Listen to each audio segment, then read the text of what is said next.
So hi dear students.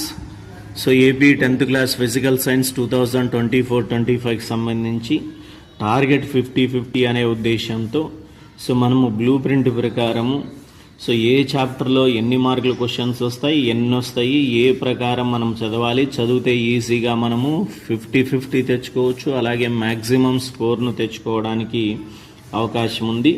So government కూడా blue print ప్రకారమే question పేపర్స్ను ఇవ్వాలని అధికారులను ఆదేశించడం జరిగింది. కాబట్టి దాని ప్రకారం చదువుకుంటే మనము ప్రతి సబ్జెక్టులో మ్యాక్సిమం స్కోర్ చేసి సో మంచి ఫలితాన్ని సాధించవచ్చు. సో దాని ప్రకారం కెమికల్ రియాక్షన్స్ అండ్ ఈక్వేషన్స్లో మనకి ఏమేమి వస్తాయి. సో టోటల్ వచ్చేసి ఈ చాప్టర్లో 9 మార్కులు వెయిటేజ్ ఉంటుంది. 1 మార్క్ క్వశ్చన్ ఒకటి వస్తుంది, అలాగే 8 మార్కుల క్వశ్చన్ ఒకటి వస్తుంది, 2 క్వశ్చన్స్. సో ఆ 1 మార్కు 8 మార్క్స్ క్వశ్చన్స్ ఏవి ఇంపార్టెంట్ అనేది తర్వాత వీడియోలో కూడా మనం డిస్కస్